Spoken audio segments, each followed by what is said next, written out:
क्या प्रभु श्री राम ने माता सीता की अग्नि परीक्षा ली थी? क्या माता सीता लंका गई भी थी या मायामयी सीता वहां पहुंची थी? इस कथा का प्रारंभ होता है जब शूर्पणखा की नाक लक्ष्मण जी ने काट दी। तभी प्रभु श्री राम को यह बात पता थी कि एक स्त्री की दुर्दशा का बदला एक स्त्री का अपमान करके ही रावण लेगा। और कहा जाता है कि जब वन में 12 वर्ष व्यतीत कर लिए, रावण से कोई टकराव नहीं हुआ, तब रावण को उकसाने के लिए शूर्पणखा की घटना को प्रभु ने जो है घटित किया। वो सब जानते थे। रामचरितमानस के अनुसार एक दिन जब लक्ष्मण जी वन में गए हुए थे कंदमूल फल लेने के लिए, तब प्रभु श्री राम ने माता सीता से अपनी योजना कुछ इस प्रकार से कही। लक्ष्मण गए बनहि जब लेन मूल फल कंद, जनक सुतासन बोले बिहसी कृपा सुख वृंद। सुनहु प्रिया व्रत रुचिर सुशीला, मैं कछु कर भी ललित नर लीला। तुम पावक महु करहु निवासा, जो लगी करूं निसाचर नासा। जब ही राम सब कहा बखानी, प्रभु पद धरि ही अनल समानी। निज प्रतिबिंब राखी तह सीता, तैसे ही सील रूप सुबिनीता। लक्ष्मण हूं यह मर्म न जाना, जो कछु चरित रचा भगवाना। अरण्य कांड में यह विस्तार से बताया गया। यानी कि लक्ष्मण जी जब नहीं थे, अनुपस्थित थे वहां, तो माता सीता को प्रभु श्री राम ने अग्नि को सौंप दिया। ये बात लक्ष्मण जी को भी पता नहीं थी। जब लक्ष्मण जी आए तब उन्होंने जिस सीता को राम के साथ देखा वो सीता जी का हूबहू प्रतिबिंब था। आश्चर्य वाली बात इसलिए नहीं है क्योंकि प्रभु श्री राम, माता सीता और प्रभु श्री राम सहित जो चारों भाई हैं दिव्य देहधारी थे। उनका शरीर पंच तत्व से निर्मित नहीं था, इसलिए अग्नि में सीता कैसे रहेंगी या प्रतिबिंब जो है देह को कैसे छू सकता है, ये सारे प्रश्न व्यर्थ हैं क्योंकि वो मायामयी सीता थी। अब अग्नि परीक्षा की बात करते हैं, लंका कांड की बात करते हैं जो रामचरितमानस में लिखा गया है। लंका विजय के उपरांत जब माता सीता को ससम्मान राम जी के पास लाया गया, तब पहले तो राम जी ने सीता जी को पैदल चलकर आने के लिए कहा, फिर कुछ बुरे वचन उनके लिए कहे, क्योंकि अगर प्रभु ये नहीं करते तो माता सीता को अग्नि से वापस कैसे प्राप्त करते। इस पूरे प्रकरण में अग्नि परीक्षा जैसा शब्द कहीं भी नहीं आया। पता नहीं ये शब्द कहां से आ गया और कौन लेकर के आ गया। लंका कांड में जो है वो मैं आपको बताता हूं विस्तार से। पुनि प्रभु बोली लियौ हनुमाना, लंका जाहु कहेउ भगवाना। समाचार जानकी ही सुनावहु, तासु कुशल ले तुम चली आवहु। फिर प्रभु ने हनुमान जी को बुला लिया। भगवान ने कहा तुम लंका जाओ, जानकी जी को सब समाचार सुनाओ और उनका कुशल समाचार लेकर के वापस चले आओ। तब हनुमंत नगर महु आए, सुनी निशिचरी निशाचर धाय। बहु प्रकार तिन पूजा कीन्ही, जनक सुता देखाई पुनि दीन्ही। तब हनुमान जी नगर में पहुंचते हैं। ये सुनकर के राक्षसी जो है उनके सत्कार के लिए दौड़ते हैं। बहुत प्रकार से उनकी पूजा होती है और फिर श्री जानकी जी को जो है दिखला देते हैं। दूर ही थे प्रणाम कपि कीन्हा, रघुपति दूत जानकी चीन्हा। कहु तात प्रभु कृपा निकेता, कुशल अनुज कपि सेन समेता। हनुमान जी ने माता सीता जी को दूर से ही प्रणाम किया। जानकी जी ने पहचान लिया कि तो वही है जो प्रभु श्री रामचंद्र जी के दूत हैं और पूछा कि हे तात कहो, कृपा के धाम मेरे प्रभु, छोटे भाई और वानरों की सेना सहित कुशल से तो हैं। सब विधि कुशल कौशलाधीसा, मातु समर जीत्यो दस्सीसा। अभिचल राजू विभीषण पायो, सुनी कपि वचन हर्षपुर छायो। हनुमान जी कहते हैं कि ये माता कौशलपति श्री राम जी सब प्रकार से सकुशल है। उन्होंने संग्राम में 10 सिर वाले रावण को जीत लिया है और विभीषण को अचल राज्य सौंप दिया है। हनुमान जी के वचन सुनकर सीता जी के हृदय में हर्ष छा जाता है, उनकी प्रशंसा करती है। उसके बाद कहती है कि हे पुत्र सुनो, समस्त सद्गुण तुम्हारे हृदय में बसे और हे हनुमान, शेष सहित कौशलपति प्रभु सदा तुम पर प्रसन्न रहे।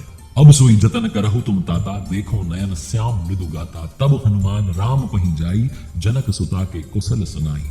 हे तात, अब तुम वो उपाय करो जिससे मैं नेत्रों से प्रभु के कोमल श्याम शरीर के दर्शन कर सकूं। तब प्रभु श्री रामचंद्र जी के पास हनुमान जी गए और जानकी जी का कुशल समाचार उन्हें सुनाया। सूर्य कुलभूषण श्री राम जी ने संदेश सुनकर के युवराज अंगद और विभीषण को बुला लिया और कहा कि पवन पुत्र हनुमान के साथ जाओ और जानकी जी को आदर के साथ ले आओ। तो सब तुरंत वहां गए जहां सीता जी थी। फिर एक सुंदर पालकी सजा करके लाए और माता सीता प्रसन्न होकर के सुख के धाम प्रियतम श्री राम जी का स्मरण करके उस पर हर्ष के साथ चढ़ दी। आकाश से देवताओं ने पालकी पर बहुत सुंदर सुंदर फूल बरसाए।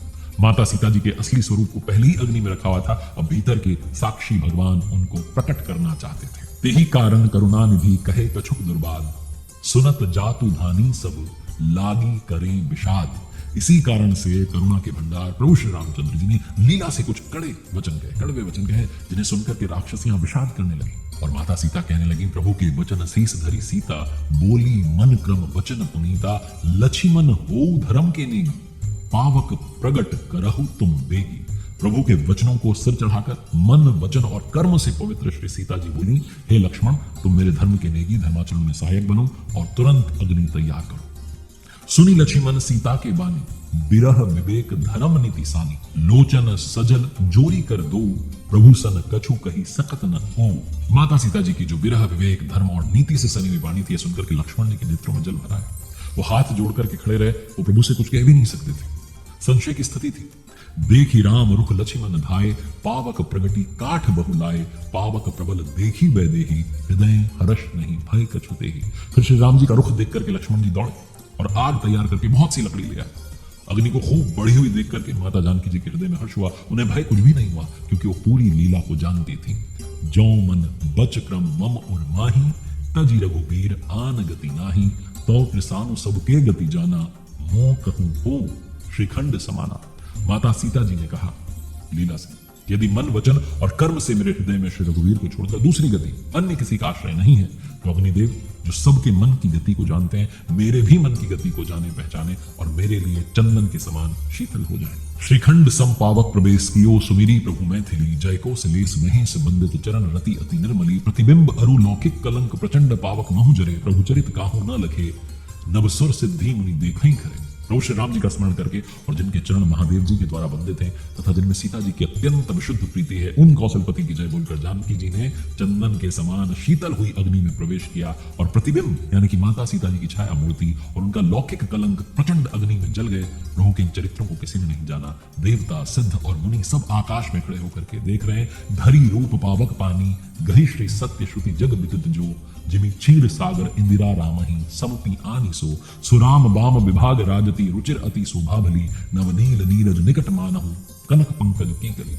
तब अग्नि ने शरीर धारण करके वेदों में और जगत में प्रसिद्ध वास्तविक श्री सीता जी का हाथ पकड़कर उन्हें राम जी को वैसे ही समर्पित किया जैसे क्षीर सागर ने विष्णु भगवान को लक्ष्मी जी समर्पित की थी। वे सीता जी श्री रामचंद्र जी के वाम भाग में विराजित हुई। उनकी उत्तम शोभा अत्यंत सुंदर है, मानो नए खिले हुए नीले कमल के पास सोने के कमल की कली सुशोभित हो।